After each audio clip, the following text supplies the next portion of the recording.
हो रही है खामेनेई की विदाई। उधर इजरायली रक्षा मंत्री ने दी ईरान को धमकी। नमस्कार, मैं हूं आपके साथ आयुषी गुप्ता।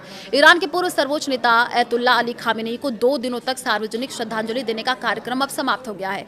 आज तेहरान में उनकी भव्य अंतिम यात्रा निकाली जाएगी, जिसमें लाखों लोगों के शामिल होने की संभावना है। ईरानी प्रशासन ने सुरक्षा के कड़े इंतजाम किए हैं। देश भर से बड़ी संख्या में लोग अंतिम विदाई देने के लिए राजधानी पहुंच रहे हैं। इस बीच मिडिल ईस्ट में तनाव कम होने का नाम नहीं ले रहा है।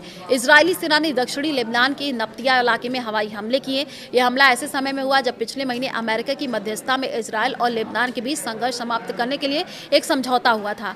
गाजा में इजरायली ड्रोन का हमला। उधर गाजा पट्टी में भी इजरायली ड्रोन हमलों का सिलसिला जारी रहा। इन हमलों में कम से कम 2 फिलिस्तीनियों की मौत हो गई। गाजा सिटी के अल शिफा अस्पताल के बाहर बड़ी संख्या में फिलिस्तीनियों ने प्रदर्शन किया है। उनका आरोप है कि इजरायल गंभीर रूप से बीमार और घायल मरीजों को इलाज के लिए बाहर भेजने के अपने वादे को पूरा नहीं कर रहा है। वहीं कब्जे वाले वेस्ट बैंक से भी एक दुखद घटना आई है। रामल्ला के पश्चिम में एक इजरायली सेना चौकी पर 4 महीने के एक फिलिस्तीनी बच्चे को अस्पताल ले जाने से रोक दिया गया।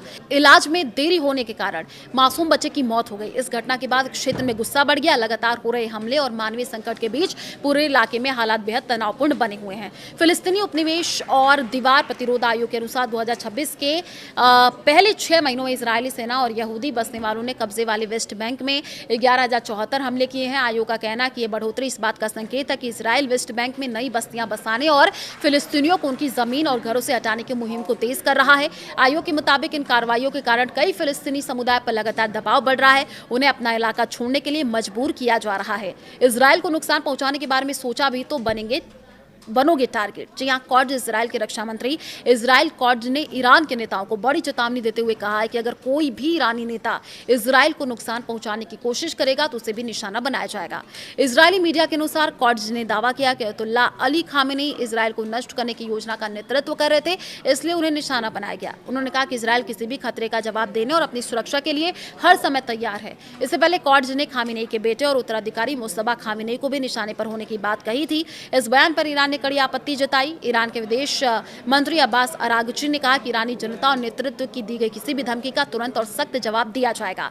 जी हां, ईरानी संसद अध्यक्ष का बयान आया है। ईरान के बिना लेबनान में नहीं होगी शांति।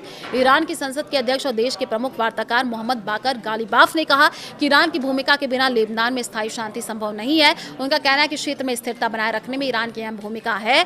गालिबाफ ने यह बात तेहरान में हिजबुल्लाह के वरिष्ठ नेता मोहम्मद फनीश से मुलाकात के दौरान कही है। फनीश अयतुल्ला अली खामेनेई के अंतिम संस्कार में शामिल होने के लिए ईरान पहुंचे हैं।